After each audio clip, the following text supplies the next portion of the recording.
ও ভাই রে ভাই, এইটা যে কি ভর্তা হয়েছে না আজকে, একেবারে পুরো রসগোল্লার মতো। মানে মুখে দিব আর টুক করে চলে যাবে পেটে, এত মজার ভর্তা। দেখে এখন আবার খেতে ইচ্ছে করছে।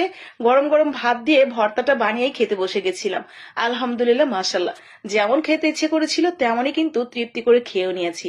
তো আমার এই ভর্তা দেখে যাদের এখন খেতে ইচ্ছে করবে তারাও আর দেরি করো না। দেখো তোমাদের ফ্রিজে বেগুন আছে কিনা আর টমেটো আছে কিনা। এরপর উপর থেকে একটু হলুদ আর সামান্য একটু লবণ ছিটিয়ে এটিকে খুব ফাইন করে ভেজে নেবে।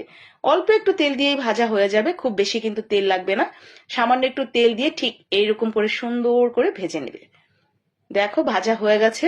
আমি বেগুনটাও তুলে নিচ্ছি, পাশাপাশি টমেটোটাও তুলে নিচ্ছি। একটু ঠান্ডা হতে থাক।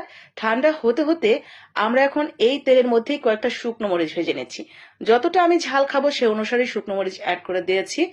শুকনো মরিচটা ভাজা হয়ে গেলে এক সাইডে রেখে এরপরে এখানে দিয়ে দিচ্ছি পেঁয়াজ, আর তার সাথে কিছুটা পরিমাণ ধনিয়া পাতা। তো সামান্য একটু যখন নেতিয়ে যাবে তখন এটা রেখে দিব। পেঁয়াজ এবং ধনিয়া পাতা খুব বেশি ভাজা করতে হবে না। চুলাটা কিন্তু আমি বন্ধ করে দিয়েছি এই পর্যায়ে। শুধুমাত্র এই প্যানের যে যতটুকু গরম আছে তাতে এটা একটু নরম হয়ে আসবে। কচকচে ভাবটা যাতে পেঁয়াজের থাকে ঠিক সেরকম। মরিচের বোটাটা ছাড়িয়ে নিয়ে এরপরে একটু সামান্য লবণ দিয়ে দিলাম, আর লবণ দিয়ে পিসনির মধ্যে সুন্দর করে এটা মেখে গুঁড়া করে নিচ্ছি। উফ, এই ভাজা মরিচটা গুঁড়া করার সময় যা একটা ফ্লেভার না, ভাজা মরিচের দারুণ ফ্লেভার। মানে আমার তো মনে হচ্ছে তোমরা মোবাইল থেকেও এর ঘ্রাণটা পাচ্ছ, ঠিক না? এরপরে টমেটোর উপরে খোসাটা ছাড়িয়ে নিচ্ছি, আর বেগুনের যে উপরে পাতলা পাতলা আবরণ থাকে সেটাও হাত দিয়ে একটু সুন্দর করে ছাড়িয়ে নেব। এতে করে ভর্তাটা খুব স্মুথ হবে, ওই উপরে খোসাটা ফেলে নিলে খেতেও ভালো লাগবে।